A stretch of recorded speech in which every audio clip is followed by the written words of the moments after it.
Rock. Senator Cotton, welcome. It's good to talk to you. Good evening, Hugh. It's great to be on with you, as always.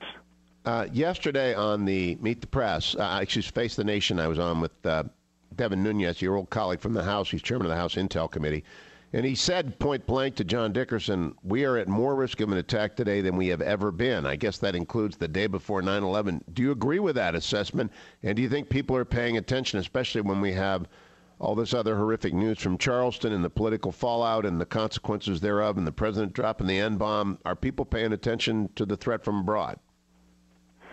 Regrettably, Hugh, I think Devin is correct. The threat today is as grave or even graver than it was before 9/11. And that's not just Devin or me or other Republicans in Congress saying it. Some of the president's own senior administration officials, such as Jim Clapper, the director of national intelligence, have testified similarly in an open hearing at the Intelligence Committee and the Armed Services Committee. You've had on your show recently Michael Morrell to discuss his new book, The Great War of Our Time. And one important lesson he makes in that book is if you don't keep the pressure on al-Qaeda and the Islamic State and other transnational terrorist organizations, they will constantly regroup and begin to try to execute plans to attack the West. And while we have had some successes in recent weeks in terms of strikes in places like Yemen, continually you see the Islamic State expanding its foothold in places like the Sinai or Libya or Iraq or Syria. And that's because, in my opinion, the president isn't using all the tools and resources he has available to keep the pressure on al-Qaeda and Islamic State and other terrorist groups.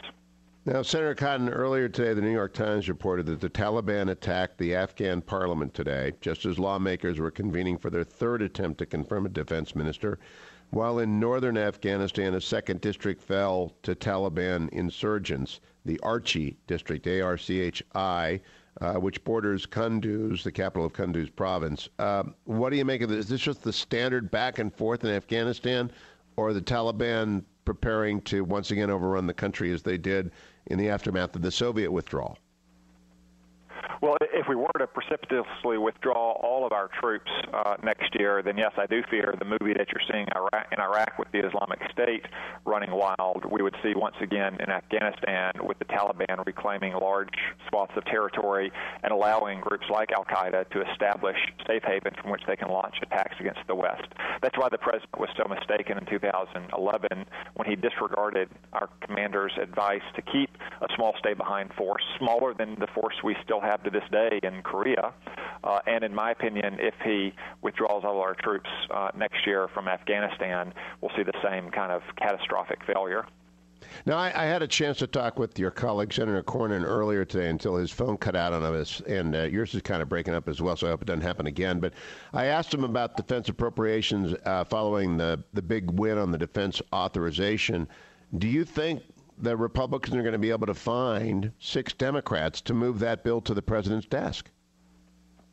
I hope so, Hugh. I can't imagine that many Democrats will want to keep funding for the troops hostage to more spending for agencies like the EPA and the IRS, and just generally saying that we have to increase pork barrel spending or welfare spending the same amount that we increase defense spending. The Democrats had said for some time that they were going to filibuster the Defense Authorization Act, and you saw last week that we got well north of 70 votes for it, which includes about 20 Democrats.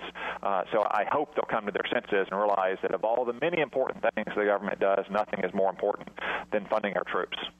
Now, you would have thought that last week, though, and they blocked it. So what gives you hope that they'll stop blocking it? Because they did last week. They refused to vote the appropriations bill. Hugh, we've seen this happen before with the Democrats. It happened for the first time we voted on the fast-track trade legislation. The Democrats voted in lockstep to filibuster it. But within a few days, the Democrats who realized that free trade makes America stronger and more prosperous and helps us lead in the world, came to their senses, reversed course, and voted to proceed so we could begin debate. I'm hopeful that when we are back in session, that and once we voted on round 2 of the free trade legislation, the Democrats will again come to their senses and realize that funding our troops is the very first priority that we should have as a Congress. Now, turning to trade, the Republicans passed it, resuscitated it, and have sent it on to the Senate. And the question is whether or not the senators will accept TPA without the TAA before it. What's your sense of the flow of the game right now on trade, Tom Cotton? Hugh, I think it's critically important that we pass trade promotion authority and that we ultimately achieve a trans-Pacific partnership deal that creates new jobs for the United States, helps us promote our exports, gives us inexpensive, high-quality goods in return, and helps maintain our leadership role in the Western Pacific and East Asia. Because I can tell you, I've met with the ministers of some of the countries involved, and they are deeply concerned that the trade legislation fell in the House because liberal Democrats don't want to see it pass, but they're also very hopeful that America doesn't abandon them in East Asia and let China write the rules for the 21st century. Now, I also have to ask you, Senator Cotton, even though you're Army, I know you have great love of the Marines. Front page of USA Today in my hotel today, a story, faced with the shortage of U.S. Navy ships, the Marine Corps is exploring a plan to deploy its forces aboard foreign vessels to ensure they can respond quickly to global crises around Europe and Western Africa. The initiative is a stopgap way to deploy Marines aboard ships overseas until more American vessels are available, said Brigadier General Norman Cooling, Deputy Commander, U.S. Marine Corps Forces, Europe and Africa. That's kind of shocking, isn't it, Tom Cotton? Well, it's not just shocking, it's pathetic that the greatest superpower in the history of the world has to look to other countries' navies to take our Marines around. This is just one more consequence of 6 years of neglect of our military and radical reductions to our defense budget at a time when the world is growing ever more dangerous. That's why it's so important that the Congress move forward quickly on the bill to fund our military, and why I think ultimately Senate Democrats will come to their senses and not continue to hold troop funding hostage to more funding for agencies like the EPA and the IRS. The USA Today story says the U.S. Navy has 30 amphib ships, but says it needs 38, and they won't get there until 2028. Did the Defense Authorization Act get into this kind of weeds? Yeah, Hugh, not just when it comes to amphibious ships for troops, but also things like the Ohio-class replacement, additional aircraft carriers, the long-range strike bomber, our tanker program, and so forth.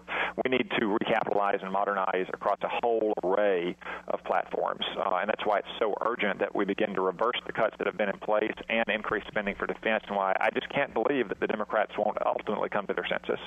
I hope that everyone listening calls up their Democratic senators and say, move the defense approach bill. It just has to happen. Senator Tom Cotton, thank you for joining me today, bringing additional light on this, serving on the Armed Services and the Intel Committee. I'll be right back. We turn back to politics with Chris Cillizza, the Washington